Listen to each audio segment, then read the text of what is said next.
Hello friends, this is Prajakta from BAQA AGILE SCRUM batch 7. Hello everyone, my name is Disha and I'm from batch 7, BA Scrum. Hi everyone, this is Elizabeth. I'm from batch 7. Hi team, this is Ruby here from batch 7 Scrum BA Agile track. Today I am going to explain you about the velocity. So what is velocity? So velocity is how many story points we are completing in one sprint is a velocity, or the amount of work we can deliver in one sprint is velocity. So what is story points? Story points is like the user stories, or like the customer requirement is nothing but the story points. So how we create these story points is like once we start delivering the product to the customer, they ask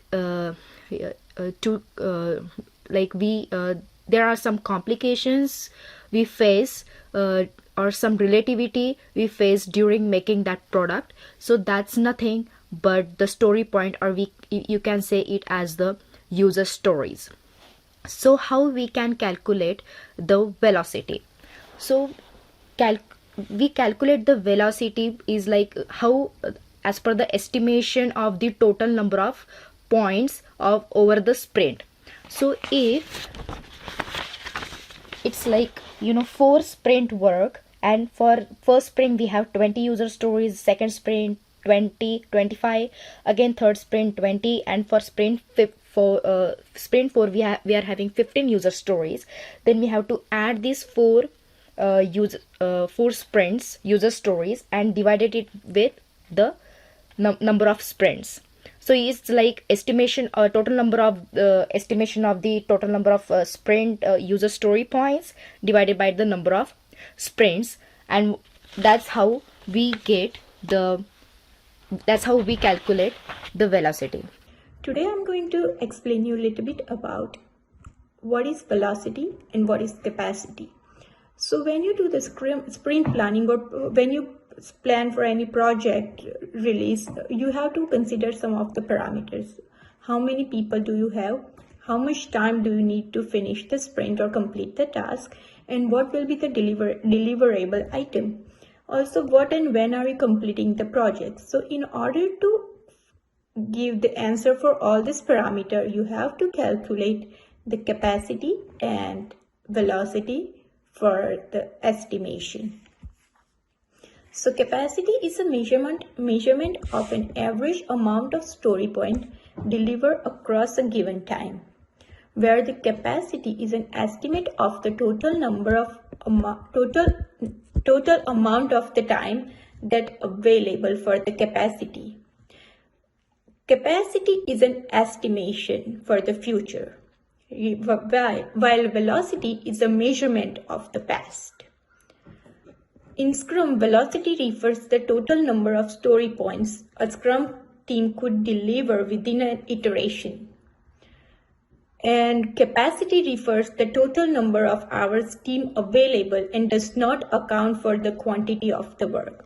In this method, the highest priority user story is chosen by the team member and is broken down into the smaller pieces. Scrum velocity could be measured in terms of days, story point, ideal days, or ideal hours. If the team member can deliver 30 story points within a sprint, the Scrum velocity is 30. While in capacity, each task is given an estimated number of hours that can be accommodated in the Scrum capacity. The velocity take the amount of story points your team has completed in last 3 sprints and add them together and divide it by the three because they have taken 3 sprints. They have done 3 sprints. The average is your basic velocity. When you, for example, you have first sprint finish in 8, second one is 10, and third sprint's velocity is 8. Then you have to sum up all 3 sprints and divide it by the number of sprints, so divided by the 3. And the number, whatever they comes, that's the average velocity for the next sprint. when you calculate the velocity, you have to consider number of work days per period, also number of the team member, plan for like there is any holidays or the day off or sick leaves. You have to consider all these parameters, and then you can calculate the velocity. So I'm gonna give you one example for the velocity. Is there is 100 user stories in a backlog, and 4 user story has completed, like 4 sprints has completed, and on that sprint the velocity for 4 sprint is 8, 10, 11 and 9. So now calculate the average. Is 8 plus 10 plus 11 plus 9 is equal to 62, I think. Sorry, 18 and 10, 28, sorry, 38. So 38 divided by 4, because the 4 sprint.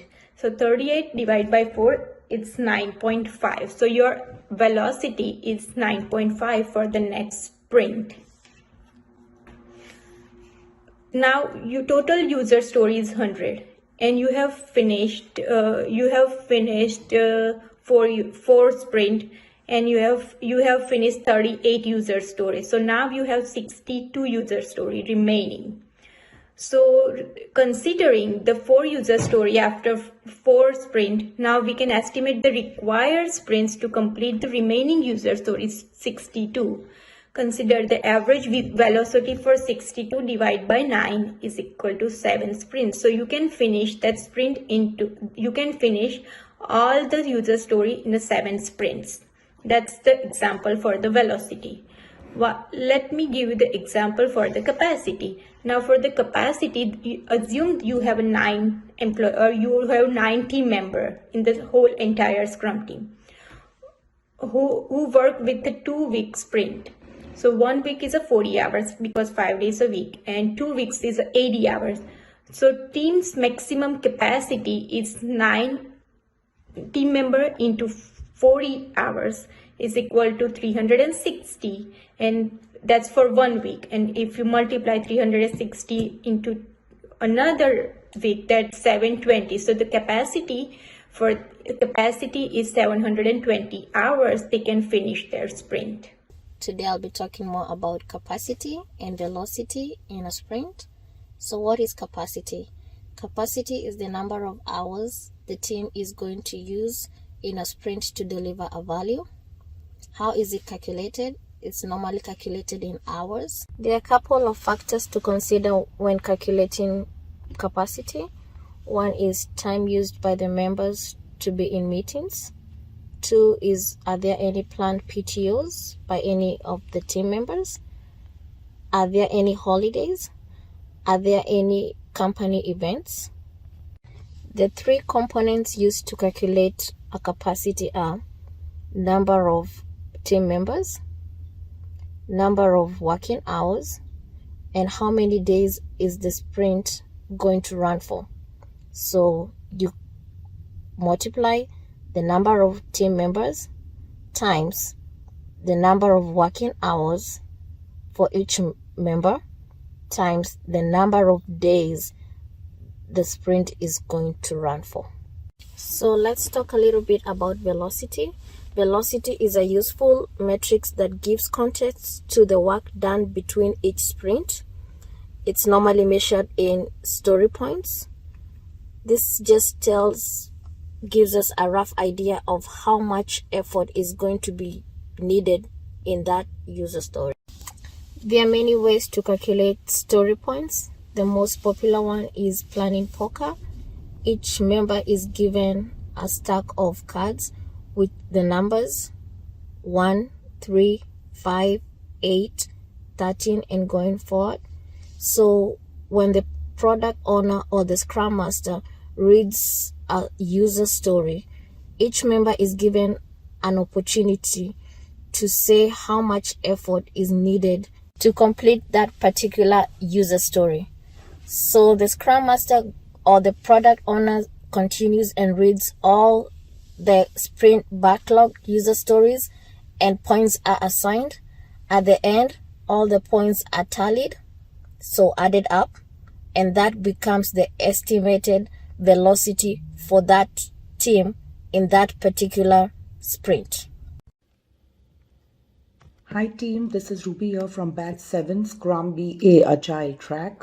Today I'm here to speak a little bit about the two most common Scrum metrics, the burn down charts and the burn up charts.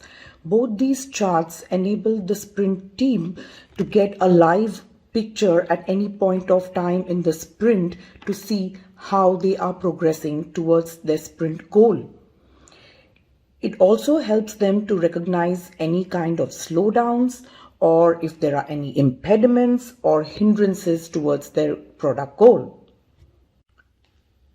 So, what is exactly a burn down chart? A burn down chart is a tool, or rather a graphical representation of the amount of work that is left to be done in the sprint as compared to the time that is left to achieve the sprint goal. So these burn down charts are represented in form of line charts or bar graphs. So on the vertical axis, we have the remaining work that is plotted in the form of like story points, and on the horizontal line, we have the remaining time. So when do you use the burn down chart? We use it when we want to know how much work is left to achieve our sprint goal. On the other hand, the burn up chart is a tool that is used to check how much of a specific sprint is completed at any given time. So the burn up chart is normally expressed in the form of a two-line graph. One line on the top that represents the work that needs to be done, and the second line that runs parallel at the bottom and moves up gradually as work on a sprint begins to get completed. So, when do you use a burn-up chart? If we want to highlight the work that is already completed in the sprint, we use a burn-up chart. Thank you. Thank you.